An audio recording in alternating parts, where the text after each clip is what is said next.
The story of the Great Library of Alexandria begins not with a building, but with a dream that rose from the salt-crusted shores of the Mediterranean, a vision of a world where all human knowledge could be gathered under a single roof of marble and cedar. Following the passing of Alexander the Great, his general Ptolemy Soter looked upon the burgeoning city of Alexandria and realized that a true empire is built not just on swords and shields, but on the enduring power of the mind. He sought to create a lighthouse of intellect, a place where the scattered whispers of ancient civilizations, from the rugged peaks of Greece to the mystical temples of the Nile and the distant plains of the Indus, could be transcribed onto eternal papyrus. Imagine the silence of the library's early days, the air cool and thick with the scent of fresh ink and the dry, sweet aroma of newly pressed scrolls. Scholars from across the known world arrived like pilgrims, drawn by the promise of unfettered discovery. The library was part of the museum, a temple dedicated to the muses, where the pursuit of truth was considered a sacred act. Within these high vaulted halls, the light of flickering oil lamps danced across infinite rows of pigeonholes, each containing a fragment of the human soul. There were no borders here, only the rhythmic scratch of quills against papyrus as scribes worked through the midnight hours to copy the works of Homer, Sophocles, and the early philosophers. Every ship that entered the great harbor was searched with a relentless hunger, not for spices or gold, but for books. If a merchant carried a scroll, it was taken to the library, copied with meticulous care, and often the copy was returned while the original was kept for the collection, a practice that earned Alexandria the title of the world's memory. The architecture itself was a marvel of the ancient world, with long colonnades of white stone that stayed cool even in the height of the Egyptian sun, creating a sanctuary where time seemed to stand still. As the scholars walked these halls, their sandals clicking softly on the limestone floors, they were surrounded by the collective wisdom of thousands of years. They studied the movements of the stars, the anatomy of the human heart, and the complex laws of mathematics that govern the universe. This was the golden age of reason, a brief and beautiful window in history where curiosity was the highest currency.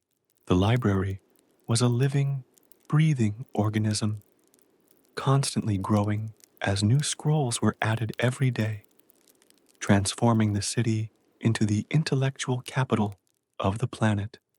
As the sun set over the Pharos lighthouse, casting long, golden shadows across the library's courtyards, one could almost hear the quiet hum of thoughts being born, thoughts that would shape the destiny of mankind for centuries to come.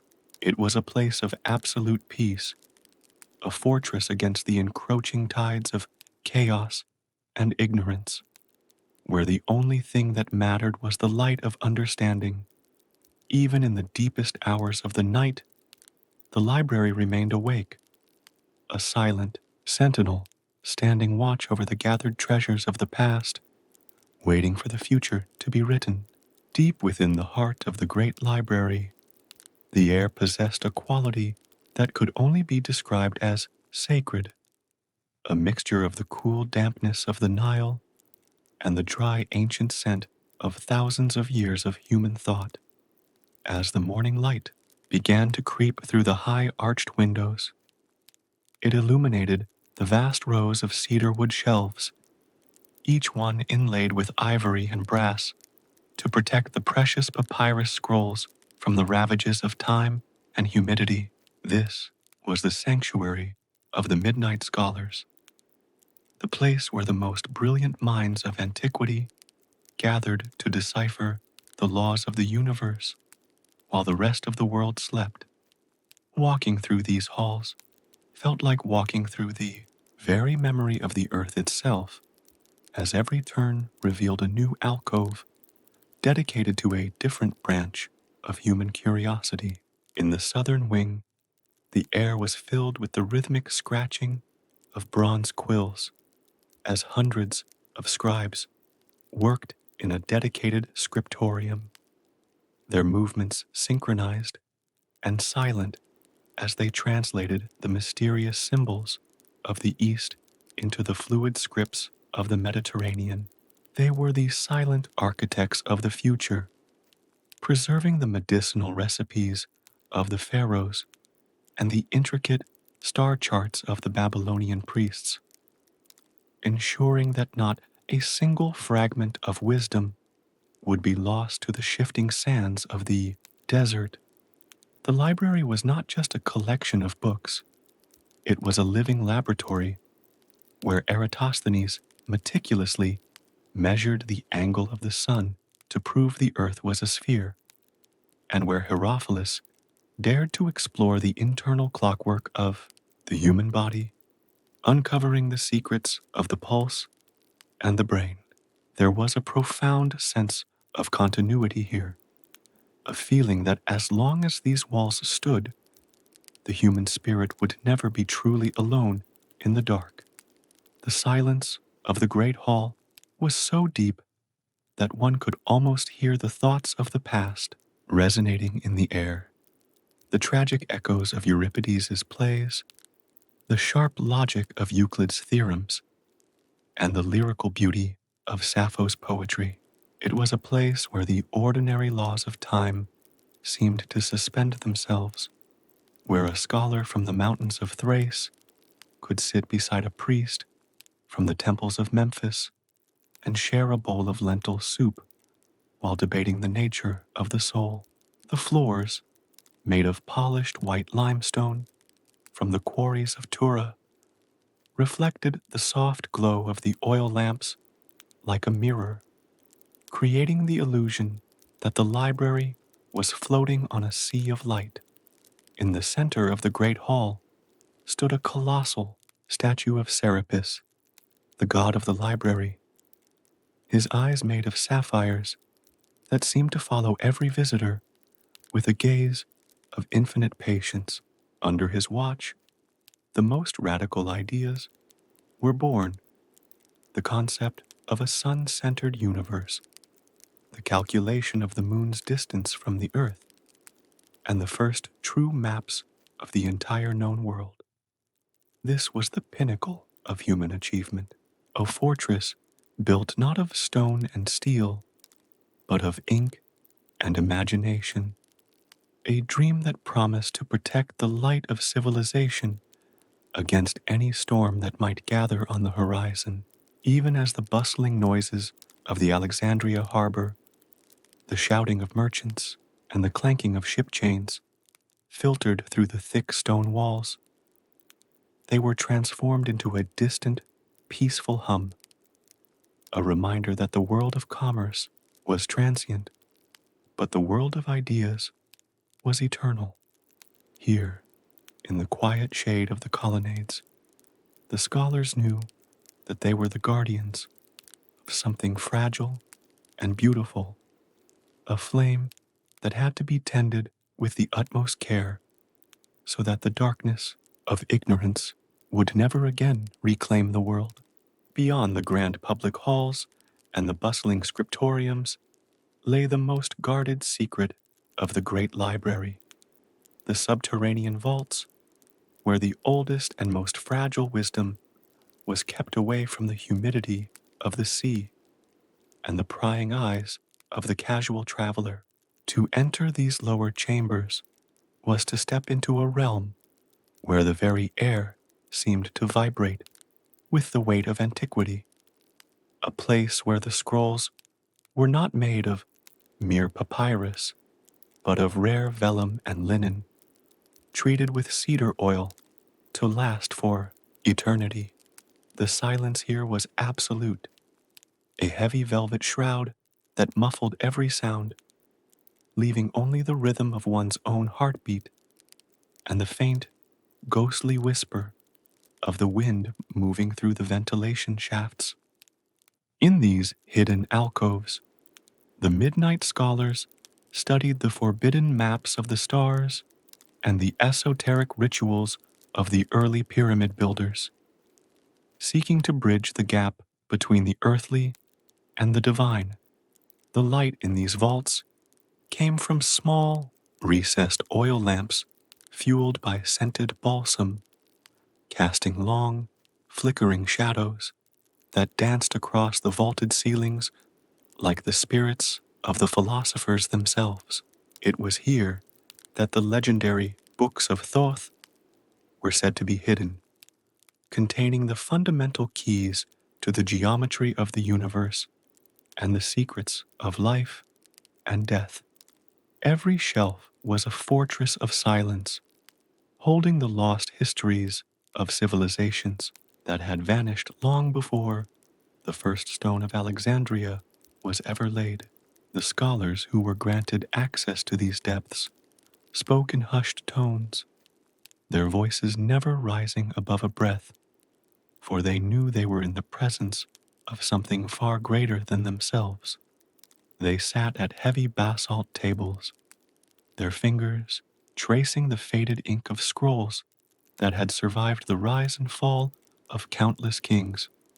There was no sense of time in these depths.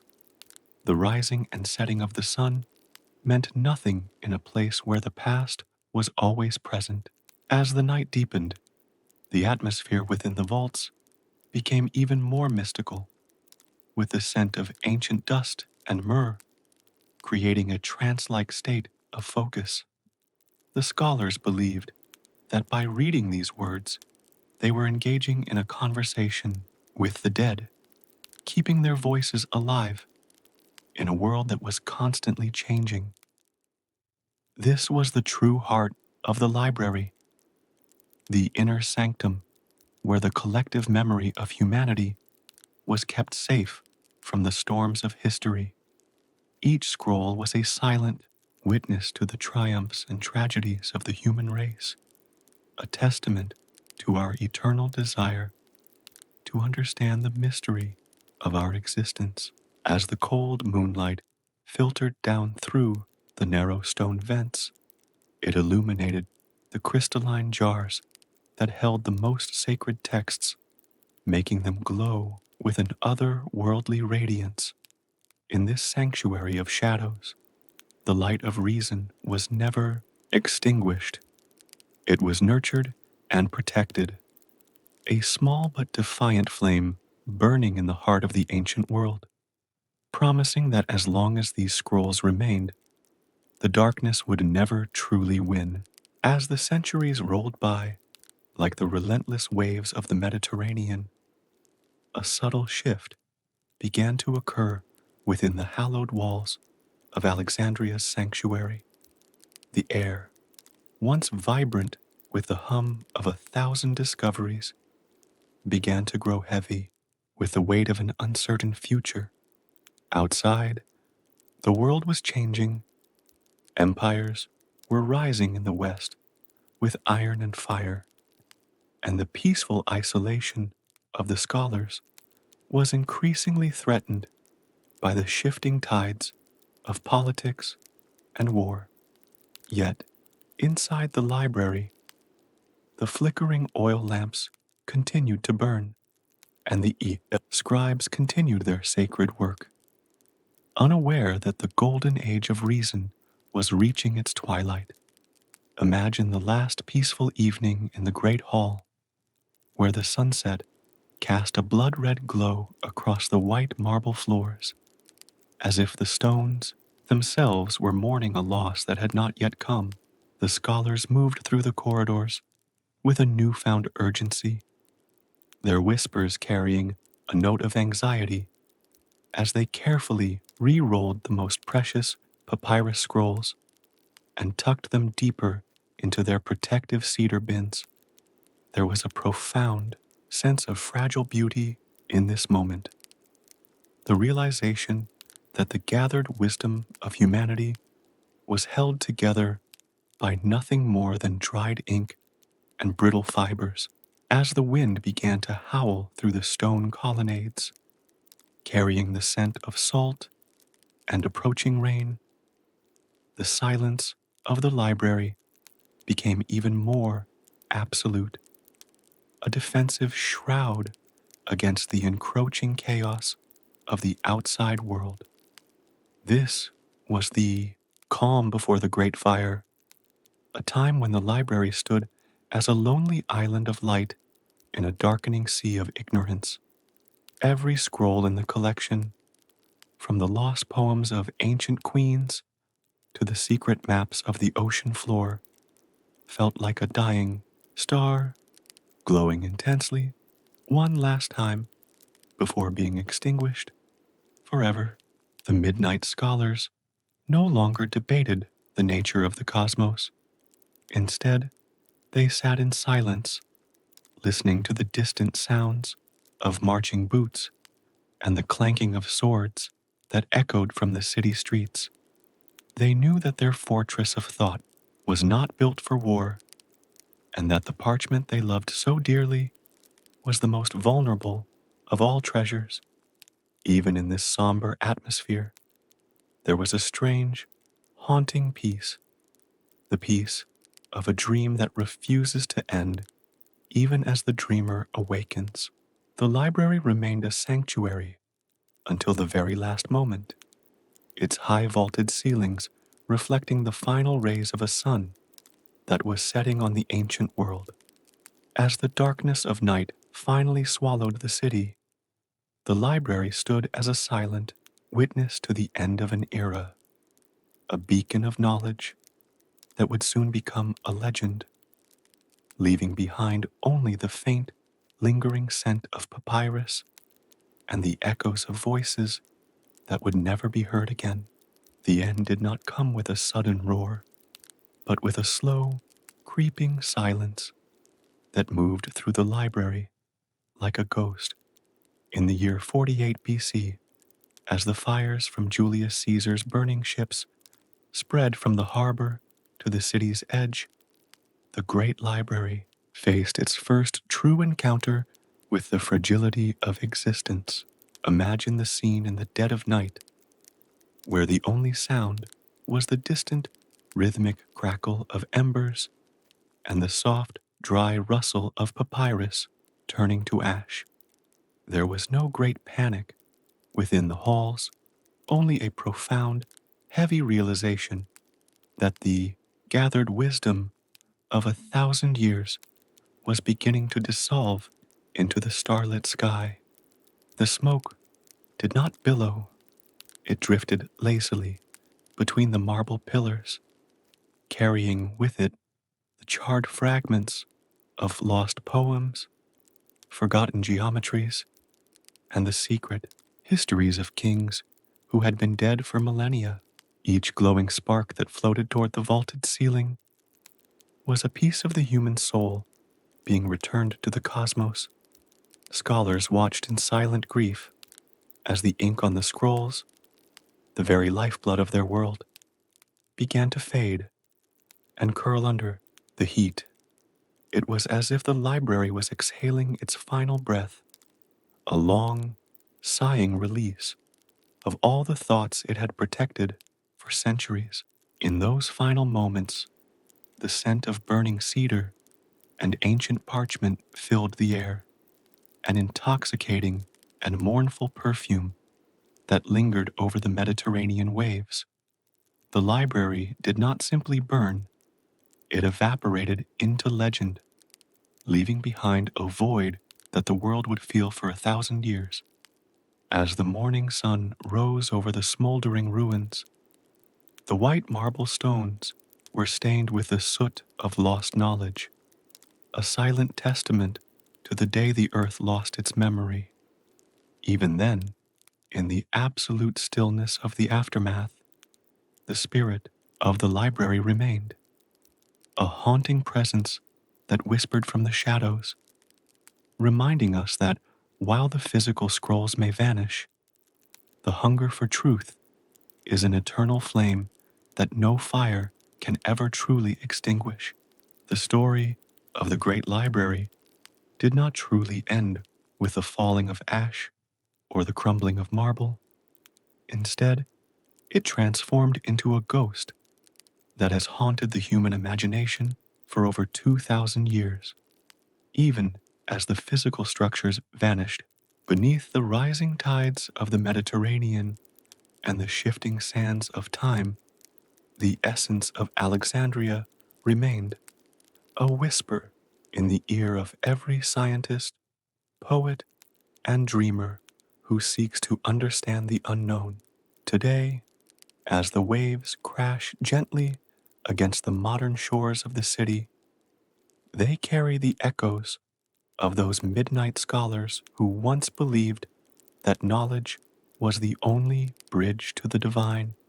We look at the stars and remember the charts drawn on papyrus. We study the laws of nature and hear the faint scratch of quills from a scriptorium that has been silent for centuries. The library became a myth, a tragic reminder of what humanity can achieve when it values curiosity over conflict, and a warning of how easily that light can be extinguished, if not protected with eternal vigilance. Deep beneath the blue waters of the harbor, the statues of kings and the fragments of great pillars sleep in a kingdom of silence, guarded by the tides and the salt. Perhaps in some forgotten pocket of the earth, a single scroll still survives, its ink preserved by the dry desert air, waiting for a hand that will never come. But even without the physical scrolls, the library lives on in the very way we think, the way we question, and the way we dream of a future where all the world's wisdom is once again gathered under a single, infinite sky. As the final lamps of Alexandria flicker out in our minds, they leave behind a warmth, a peaceful realization that though the stone may break and the paper may burn, the search for truth is a journey that has no end. The silence of the library is now the silence of the universe itself, vast, mysterious, and profoundly calm, inviting us to close our eyes and become part of the eternal story that began so long ago on the sun-drenched shores of the Nile. The end of the golden age of Atlantis did not begin with a roar of destruction, but with a subtle, melancholic change in the very vibrations of the ocean floor. A shift that only the most sensitive of the city's mystics could perceive. For millennia, the inhabitants had lived in perfect equilibrium with the tides, their technology and spirits woven into the natural fabric of the planet. But the time had come for the great cycle to turn. Imagine the last twilight of the city, where the bioluminescent gardens flared with an almost desperate brilliance, casting long, dancing shadows of emerald and gold across the silent marble plazas. The scholars gathered one last time in the Hall of Infinite Echoes, their white robes flowing like sea foam as they sat in a perfect circle around the great pylon, which was now pulsing with a deep, somber violet light. There was no fear in their hearts, for they understood that the spirit of Atlantis was as eternal as the water that surrounded them. Yet there was a profound sadness in knowing that their physical paradise would soon become a ghost of the deep. Outside the protective crystal domes, the dark Atlantic currents began to move with a strange and violent energy, carrying the voices of the shifting tectonic plates from far below the Earth's crust. Inside, the silence became even more absolute, a heavy and sacred stillness that felt as if the city was holding its breath. The citizens moved through the silver corridors with a graceful and deliberate slowness, touching the cool, smooth stone of their homes one last time, whispering prayers of gratitude to the ocean that had nurtured them for so long. The first tremors began to ripple through the seabed, causing the great glass windows to vibrate with a low, melodic hum. The inhabitants retreated into their inner sanctuaries, closing their eyes and entering a state of collective meditation. They sought to preserve the essence of their wisdom, not in physical scrolls, but within the very memory of the water itself, ensuring that the legacy of Atlantis would survive even as its towers crumbled. The descent into the abyss was not a chaotic collapse. It was a slow, majestic sinking, a return to the womb of the planet from which all life had once emerged. As the great waves finally breached the outermost rings, the lights of the city did not extinguish immediately. They lingered under the water for a long, shimmering moment, like a cluster of stars falling through a midnight sky. The magnificent domes of crystal and orichalcum were embraced by the deep indigo pressure, their outlines becoming blurred by the rising silt and the dancing sea moss. In the absolute darkness that followed, the only thing that remained was the rhythmic, eternal pulse of the tide, a sound that spoke of things lost but never truly forgotten. The silence of Atlantis became the silence of the seafloor, a vast and peaceful kingdom of shadows where the statues of gods and the fragments of silver spires sleep undisturbed by the passing of centuries. Even today, in the quietest hours of the night, if one listens closely to the crashing of the waves against the shore, they might hear the faint, haunting echo of that lost civilization, a reminder that though the city is gone, the dream of Atlantis remains a part of the restless, breathing heart of the ocean. The true mystery of Atlantis does not lie in how it fell, but in the profound, echoing silence that it left behind. A silence that is settled into the very bedrock of the Atlantic floor. As the millennia passed, the great structures of orichalcum and crystal began to merge with the natural architecture of the deep, becoming part of a vast, submerged mountain range that breathes with the rhythm of the tides. Imagine a world where time has no meaning, where the centuries are measured only by the slow growth of a single branch of blue coral or the majestic, unhurried migration of the great whales through the silent plazas. The temples of Poseidon, once vibrant with the songs of 1,000 priests, are now home to the bioluminescent creatures of the abyss, their soft, pulsating lights casting ghostly shadows across the weathered faces of emerald statues. There is a strange and beautiful dignity in these ruins, a sense that the city has finally found its true home in the absolute dark, far away from the storms and the sun. The great crystal domes, though cracked and worn by the immense pressure of the miles of water above, still capture the occasional flicker of volcanic light from the Earth's core, glowing like dying stars in a midnight sky. Every pillar, every half-buried archway, carries the invisible signature of a civilization that understood the harmony between the mind and the cosmos. As you drift through the silver corridors of the forgotten palaces, the silence is so deep that it becomes a physical presence, a heavy velvet embrace that stills the spirit and clears the mind of all earthly concerns. This is the ultimate sanctuary, a place where the history of humanity has been safely tucked away in the cold, salt-crusted folds of the earth, protected from the greed and the noise of the surface world. The legacy of Atlantis survives in the strange metallic timbres of the ocean currents and the rhythmic, low-frequency hum that sailors sometimes hear in the dead of night. A sound that speaks of ancient machinery still pulsing with a faint, residual life. It lives on in the myths that have traveled across every continent, a persistent memory of a golden age that promises us that we are capable of more than we know.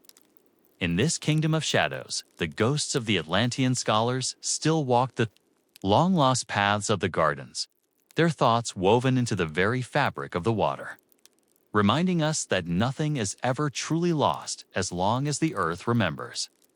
The ocean is the great keeper of secrets, a silent librarian that guards the treasures of Atlantis with a fierce and loving patience, waiting for a time when humanity is once again ready to listen to the whispers of the abyss as the final bubbles rise from the deep and dissolve into the waves far above. They carry with them the peaceful essence of a world that was too beautiful to last, yet too profound to ever fade away completely. The story of Atlantis does not conclude with the sinking of its marble towers, for in the absolute stillness of the deep, a new kind of existence began, one that transcended the limitations of time and the physical world. Imagine the silent transition of the city as it settled into the cold, crushing embrace of the Atlantic, where the weight of the ocean acted not as a destroyer, but as a preserver of a wisdom that the surface world was no longer worthy to hold. The silver corridors, once filled with the footsteps of the living, are now avenues for the slow, majestic shadows of the deep, where the bioluminescent glow of the sea life creates a perpetual flickering theater of memory. Within the hallowed halls of the Hall of Infinite Echoes, the great crystalline pillars continue to pulse with a faint, residual energy, a rhythmic vibration that can be felt in the very marrow of one's bones if they were to drift through that indigo void. This energy is the heartbeat of a civilization that refused to vanish, a persistent frequency that sings of harmony, balance, and the eternal connection between the mind and the planet.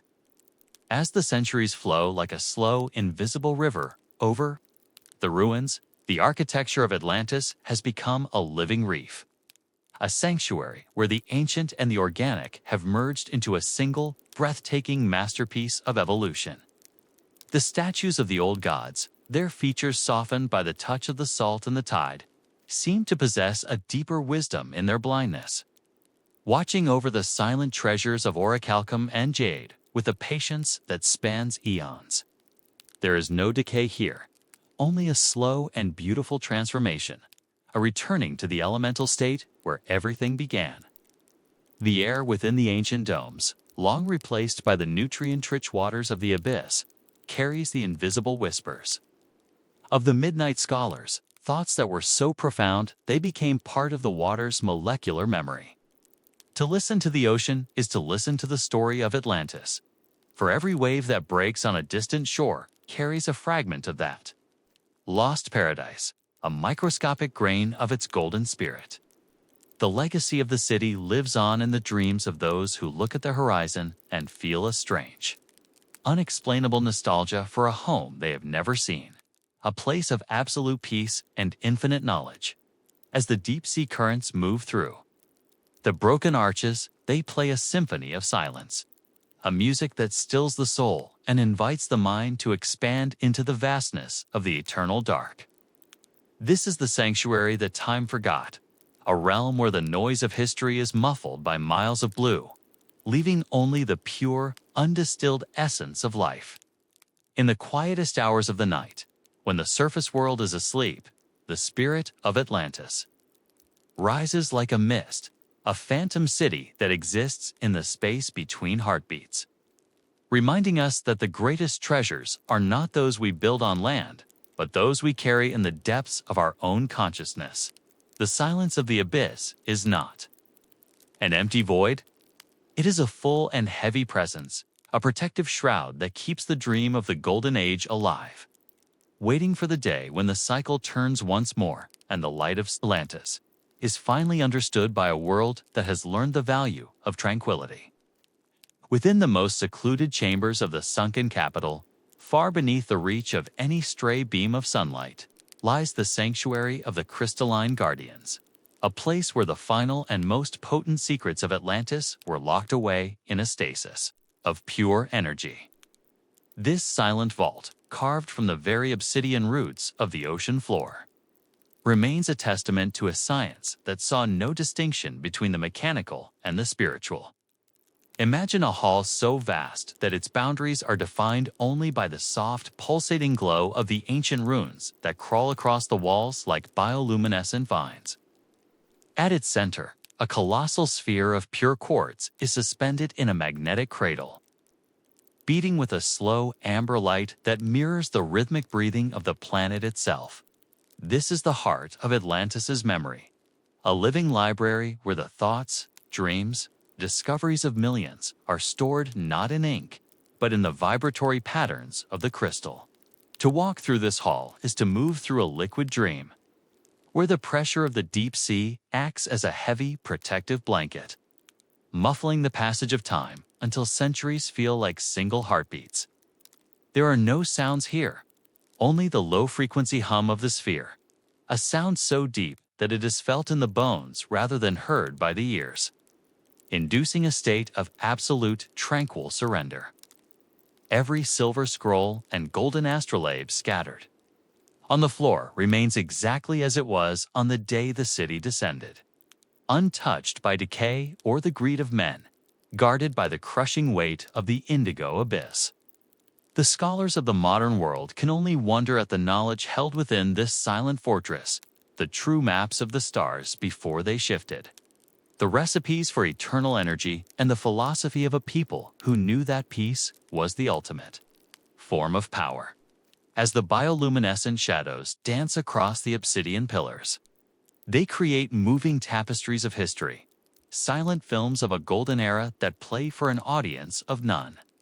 The guardians of this place are not soldiers of flesh and blood, but the very laws of nature themselves, the cold, the dark, and the immense pressure that keeps this sanctuary safe from the noise of the surface. It is a realm of eternal slumber where the spirit of Atlantis waits in a patient, glowing stasis, watching the slow dance of the tectonic plates and the unhurried drift of the deep-sea snow. Here, in the absolute dark, the light of reason has not been extinguished. It has merely changed its form, becoming a steady, internal radiance that warms the cold heart of the ocean. To dream of Atlantis is to touch this hidden pulse, to feel the connection between the starlight above and the crystal light below, and to realize that the greatest archives of humanity are those that remain hidden in the quietest depths of the earth. The final transition of Atlantis was not a moment of destruction, but a majestic surrender to the eternal embrace of the sea. A slow and rhythmic descent into a realm where the boundaries of time and space dissolve into a single, indigo dream.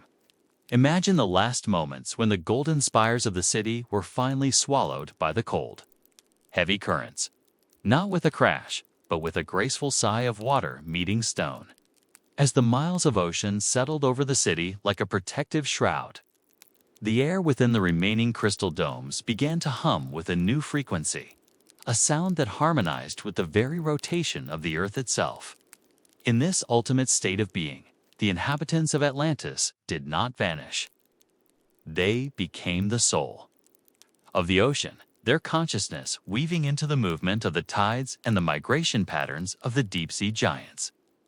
The silver streets and ivory palaces, once vibrant with the energy of the sun, now glow with a soft internal radiance that is fueled by the crushing pressure and the ancient heat of the Earth's core.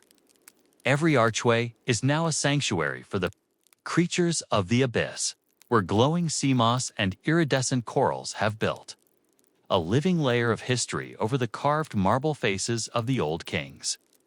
The silence of this underwater empire is so profound that it acts as a mirror for the spirit, reflecting the infinite peace that lies at the heart of all existence. There is no urgency here, no ticking of clocks or counting of days, only the slow, unhurried drift of the currents that carry the memories of Atlantis across the globe. To drift through these ruins today is to witness the most beautiful library ever created, a library where the books are written in the language of the waves and the stories are told by the movement of the stars reflected in the water far above. The legacy of this lost world is not found in gold or technology, but in the quiet realization that humanity is part of a larger, more ancient story, one that begins and ends in the deep, dark heart of the planet. As the final light of the Oricocom pillars fades into a steady amber glow, it leaves behind a sense of absolute security, a feeling that even in the deepest dark, there is a light that never fails. This is the peace of Atlantis, the eternal. slumber of a civilization that chose to rest in the arms of the ocean rather than face the noise of a world that had forgotten how to listen. The final whispers of Atlantis are not found in the crashing of the waves above, but in the absolute, crushing silence of the abyss where the weight of the world creates a profound and sacred stillness.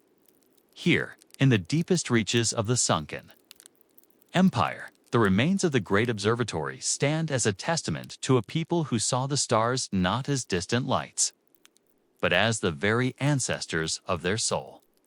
Imagine a room carved from a single block of translucent moonstone, where the walls still vibrate with the residual energy of ancient celestial calculations. There is no air here, only the dense, nutrient-rich water of the deep that carries the faint metallic scent of orichalcum and the sweet, earthy aroma of millennial moss. As you drift through the silent arches, you see the instruments of the Atlantean astronomers' golden astrolabes encrusted with glowing pearls and silver, maps of a galaxy that has since shifted its form. The peace in this chamber is so heavy. It feels like a physical embrace, a velvet shroud that stills the mind and invites the spirit to expand into the infinite dark.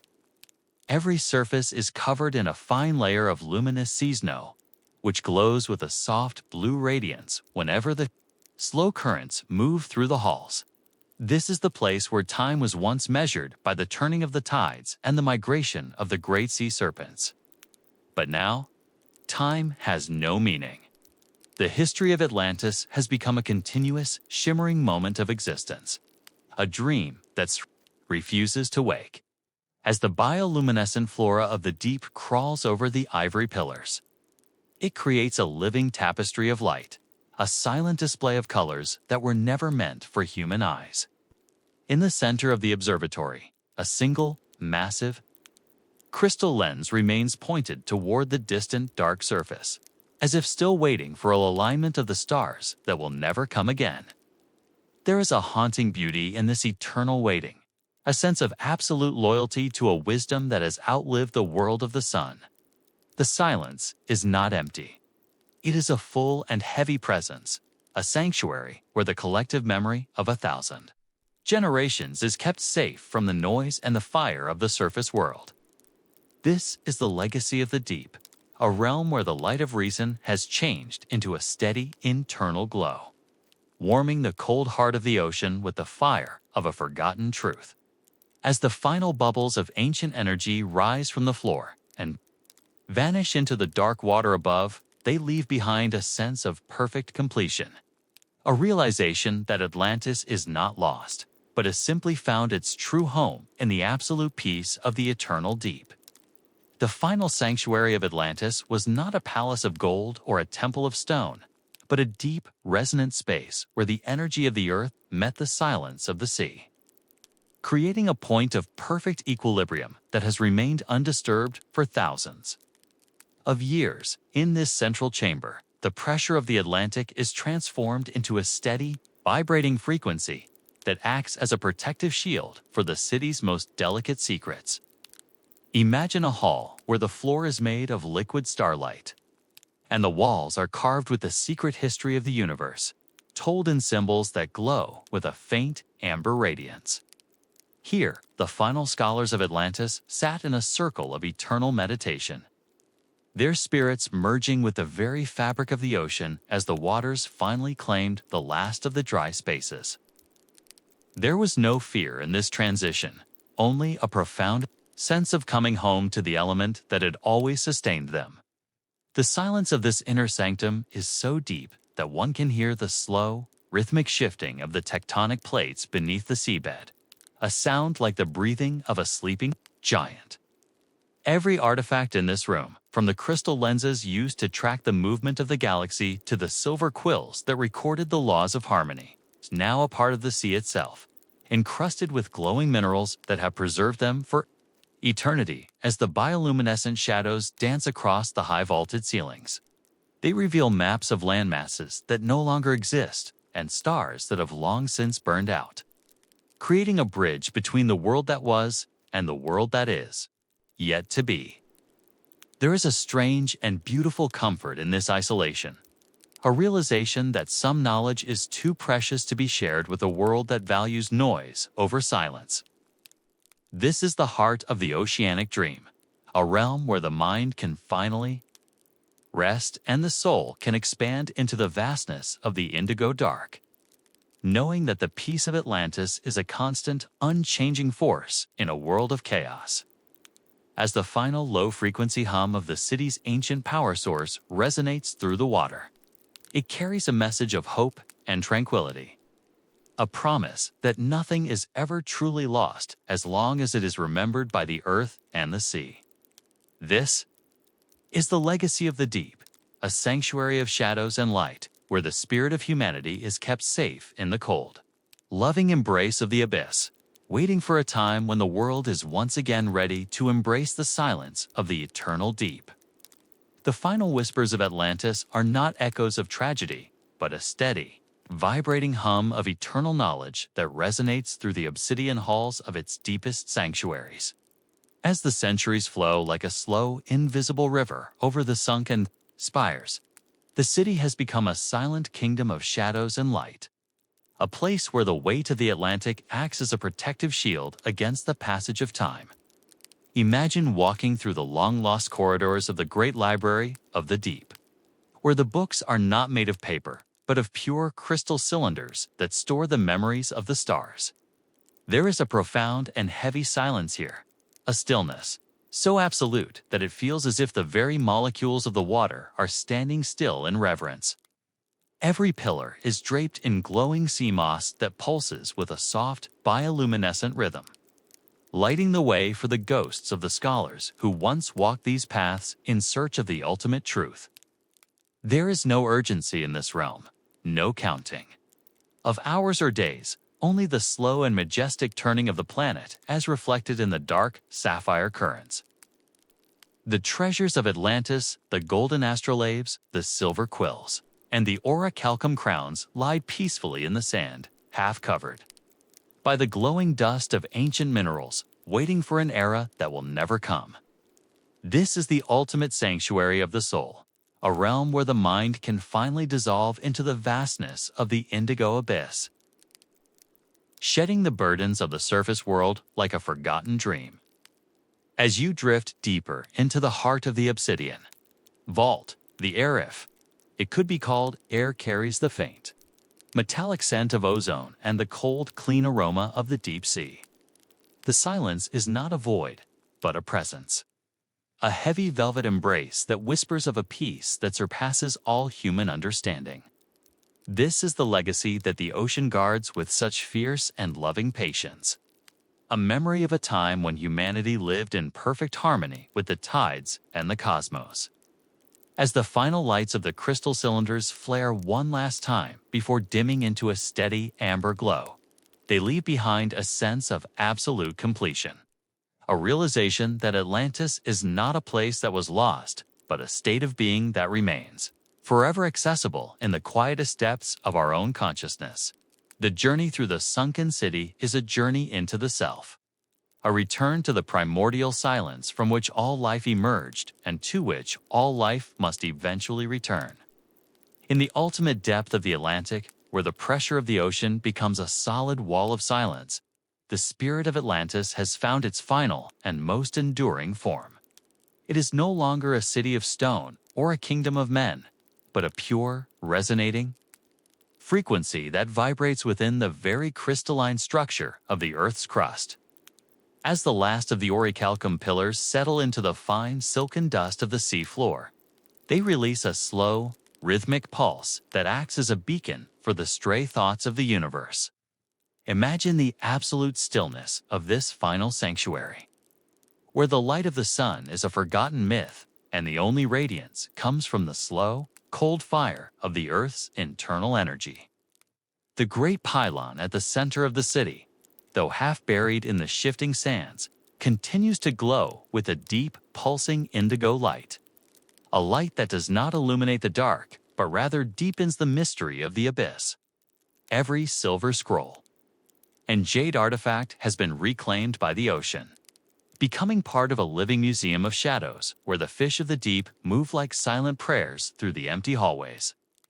There is a profound and sacred beauty in this dissolution, a realization that the greatest legacy of Atlantis was not its technology or its gold, but its ability to surrender to the infinite.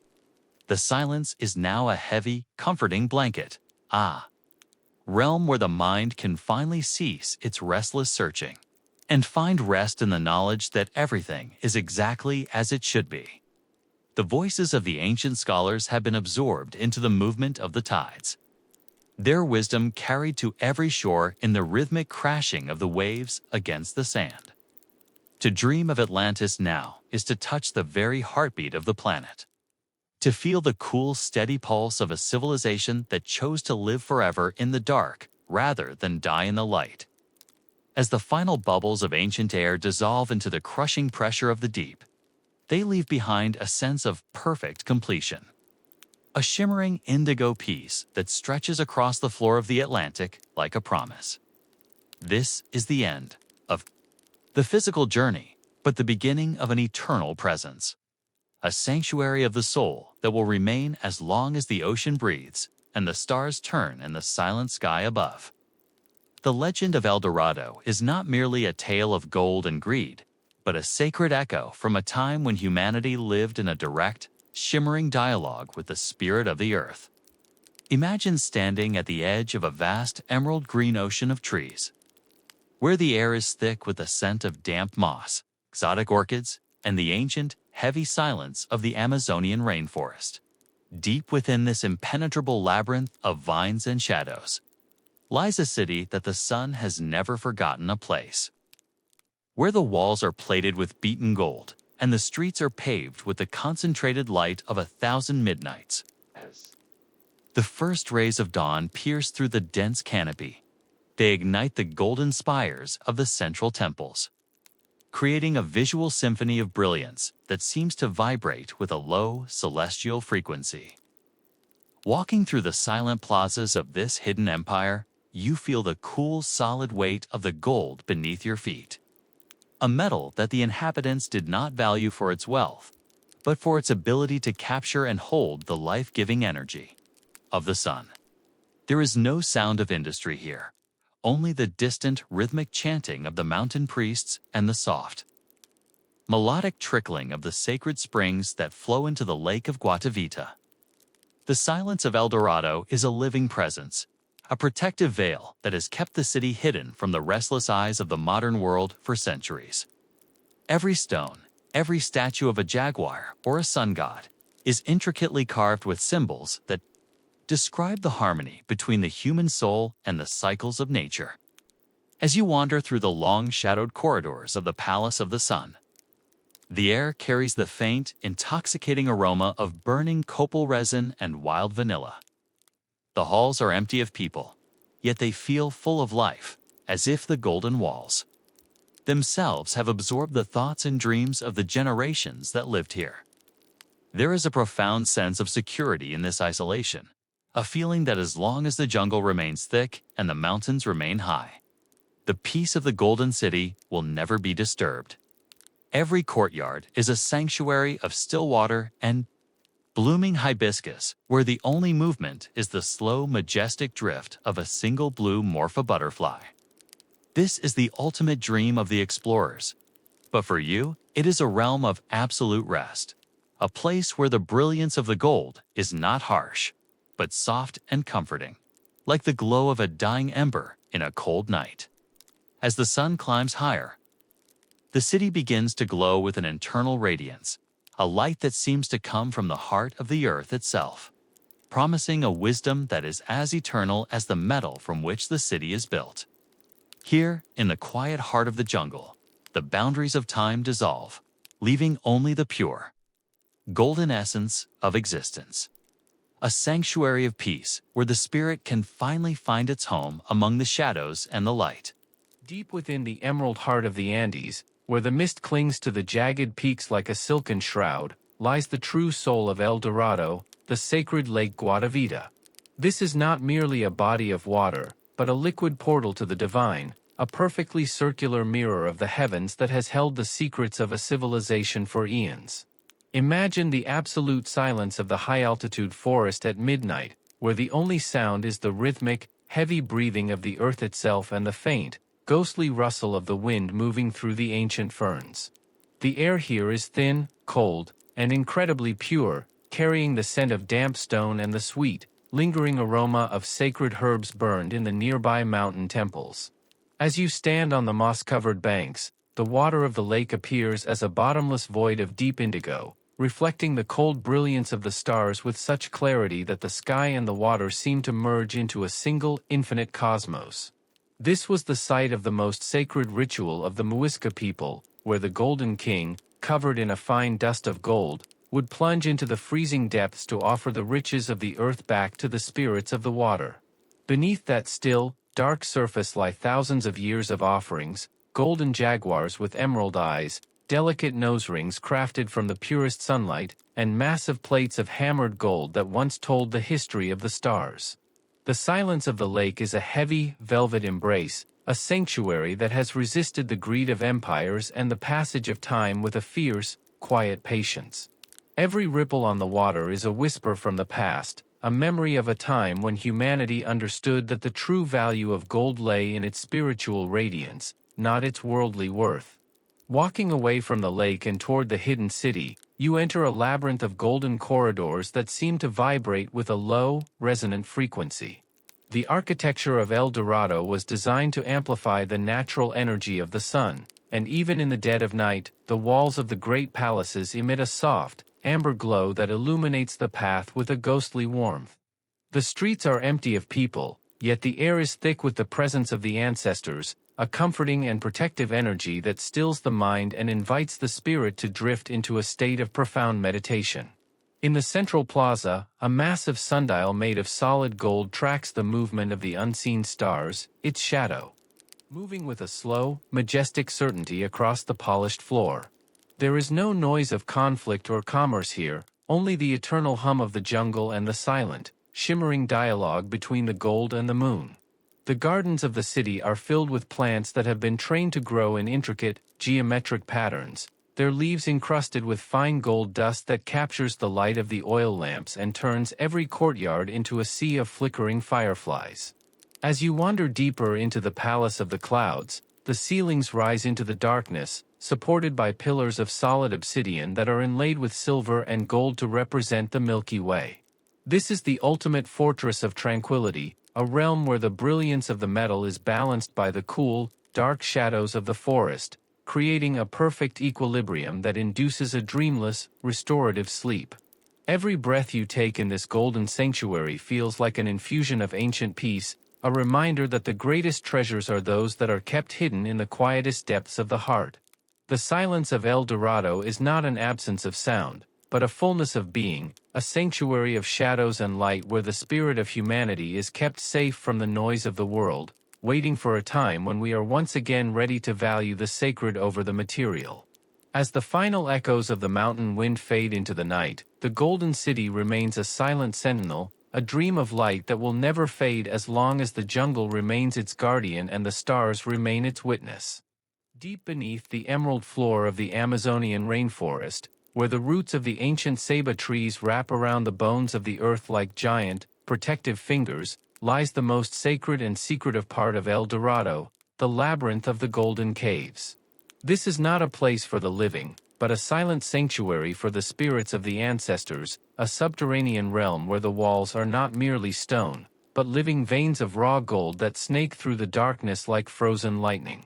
Imagine the heavy, cool air of the deep earth, smelling of damp limestone, rich soil, and the faint, sweet scent of ancient copal resin that has been burning in the shadows for 1,000 years.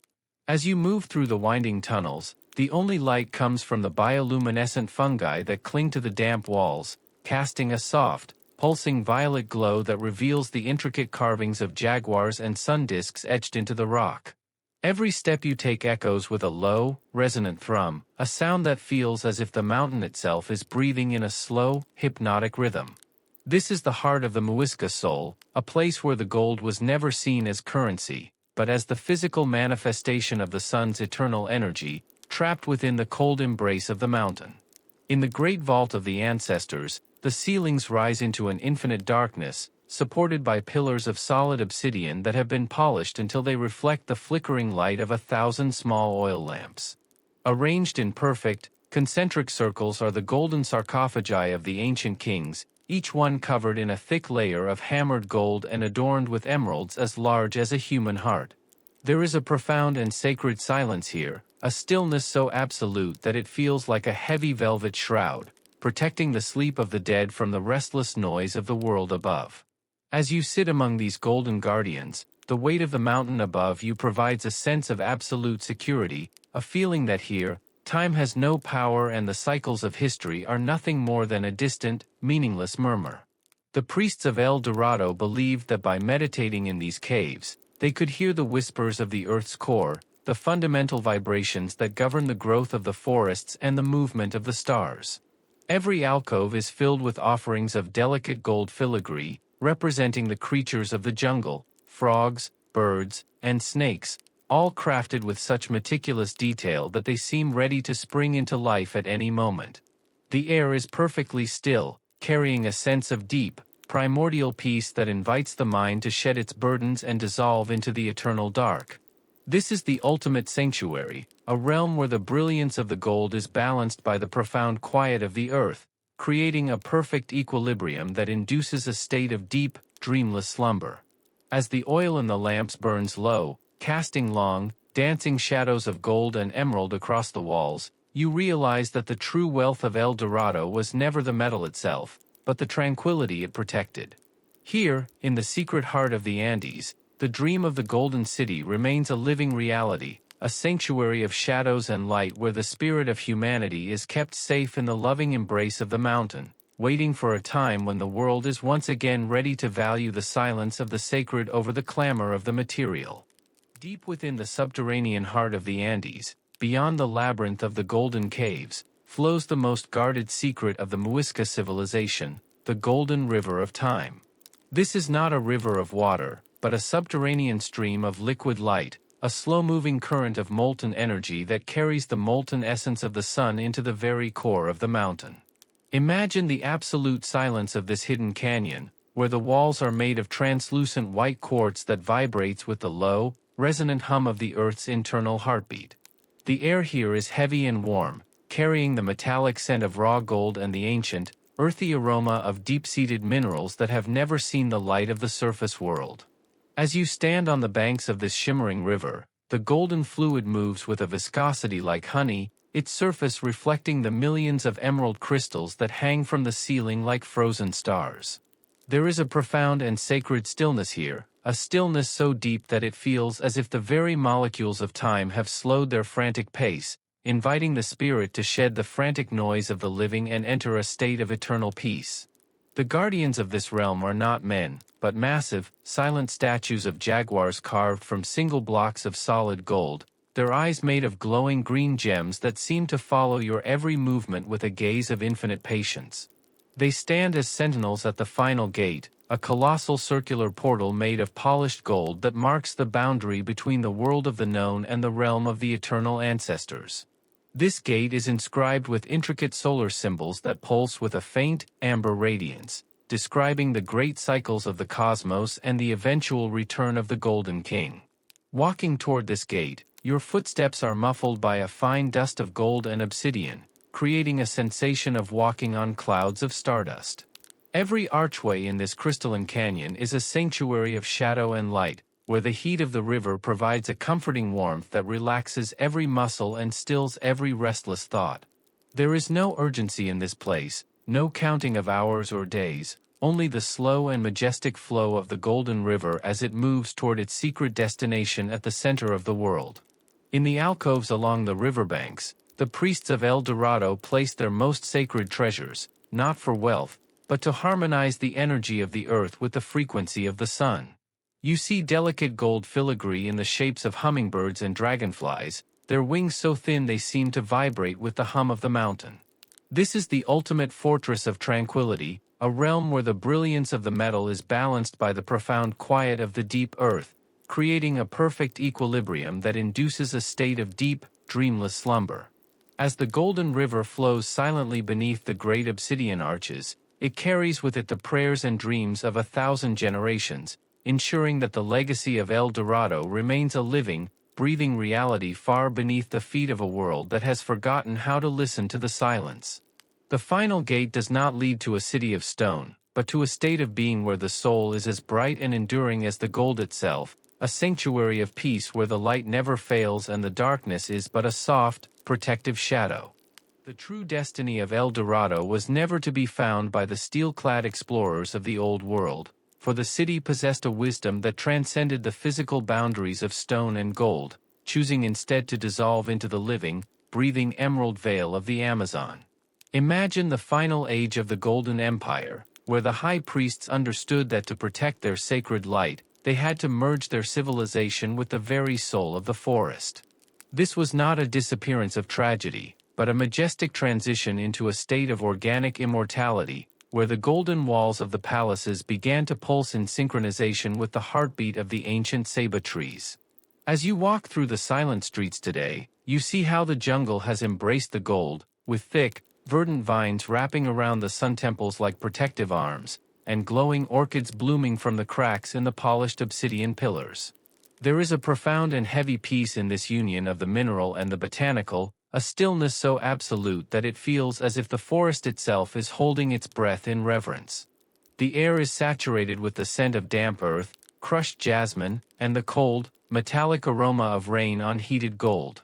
Every courtyard is now a sanctuary of liquid light, where the sunlight filters through the dense canopy in shifting patterns of emerald and amber, creating a visual symphony of shadows that dance across the moss-covered statues of the jaguar gods. In the Great Hall of the Sun, the silence is a physical presence, a heavy velvet shroud that stills every restless thought and invites the spirit to expand into the vastness of the green abyss. There is no urgency in this place, no counting of seasons or years, only the slow and rhythmic growth of the jungle as it weaves the history of El Dorado into the DNA of every leaf and branch.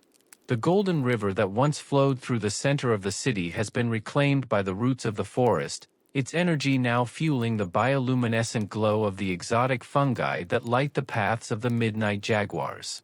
To enter this realm is to enter a state of deep, dreamless meditation, where the brilliance of the gold is softened by the protective shade of the canopy, creating a perfect equilibrium that induces a sense of absolute security and rest. This is the ultimate fortress of tranquility, a realm where the mind can finally shed the noise of the surface world and dissolve into the eternal peace of the emerald dark. Every breath you take in this submerged paradise feels like an infusion of ancient life force, a reminder that the greatest empires are those that find harmony with the planet rather than trying to dominate it. As the final echoes of the tropical birds fade into the twilight, the Golden City remains a silent sentinel, a dream of light that has found its true home in the heart of the Amazon, waiting for a time when humanity is once again ready to value the sacred silence of the forest over the clamor of the material. The legacy of El Dorado is not a pile of gold, but a frequency of peace, a steady and internal radiance that continues to warm the cold shadows of the jungle with the fire of a forgotten truth.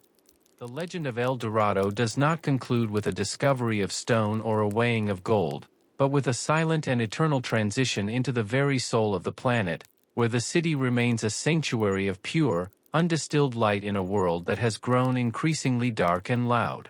As the final shadows of the Andes stretch across the hidden valley, the golden temples do not fade into the night. Instead, they begin to glow with a soft, internal warmth that resonates with the rhythmic, heavy pulse of the Amazonian rainforest. Imagine the absolute stillness of this final twilight, where the air is perfectly calm, carrying the faint, intoxicating scent of nocturnal jasmine, damp earth, and the cold, metallic essence of ancient treasures.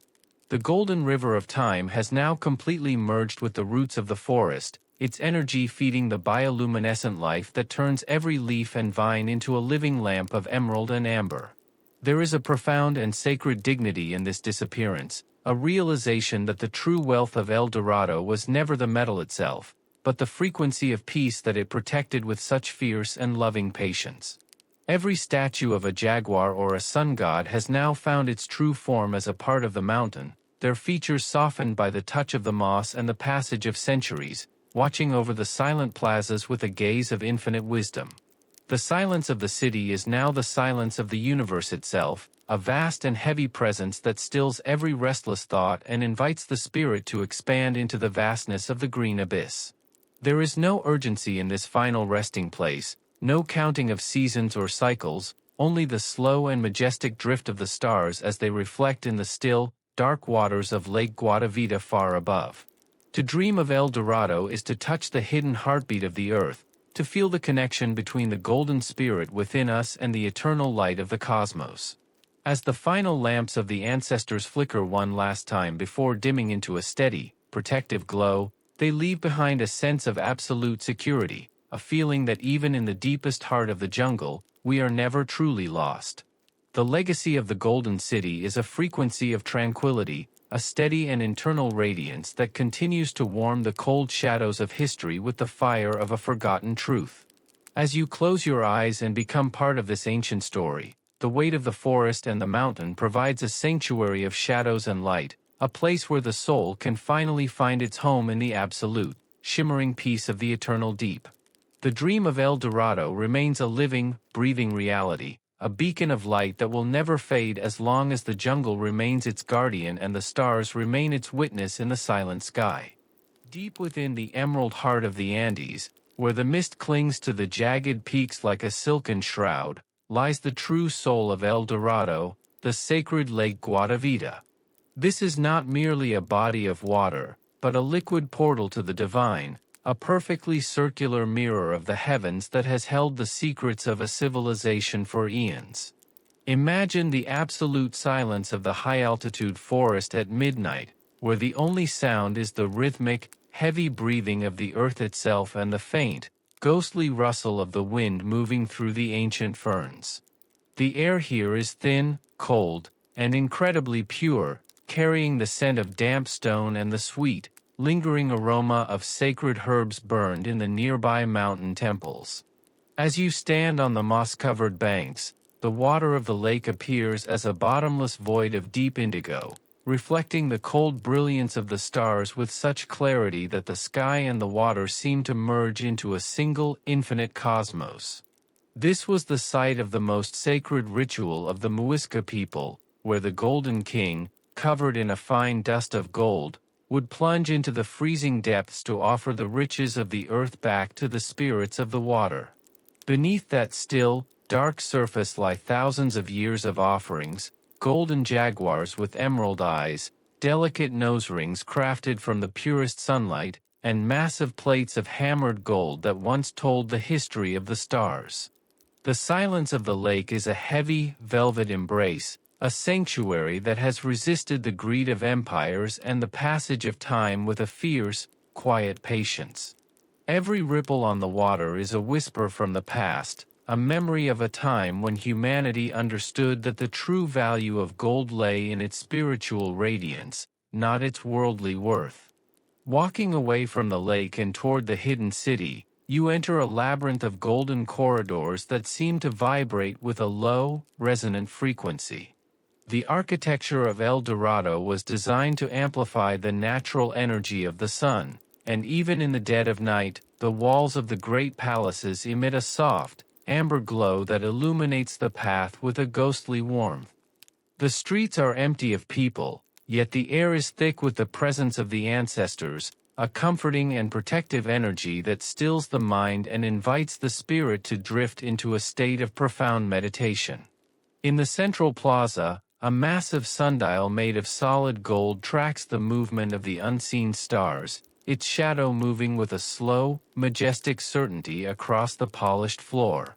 There is no noise of conflict or commerce here, only the eternal hum of the jungle and the silent, shimmering dialogue between the gold and the moon. The gardens of the city are filled with plants that have been trained to grow in intricate, geometric patterns, their leaves encrusted with fine gold dust that captures the light of the oil lamps and turns every courtyard into a sea of flickering fireflies. As you wander deeper into the palace of the clouds, the ceilings rise into the darkness, supported by pillars of solid obsidian that are inlaid with silver and gold to represent the Milky Way. This is the ultimate fortress of tranquility, a realm where the brilliance of the metal is balanced by the cool, dark shadows of the forest, creating a perfect equilibrium that induces a dreamless, restorative sleep. Every breath you take in this golden sanctuary feels like an infusion of ancient peace, a reminder that the greatest treasures are those that are kept hidden in the quietest depths of the heart. The silence of El Dorado is not an absence of sound, but a fullness of being, a sanctuary of shadows and light where the spirit of humanity is kept safe from the noise of the world, waiting for a time when we are once again ready to value the sacred over the material. As the final echoes of the mountain wind fade into the night, the Golden City remains a silent sentinel, a dream of light that will never fade as long as the jungle remains its guardian and the stars remain its witness.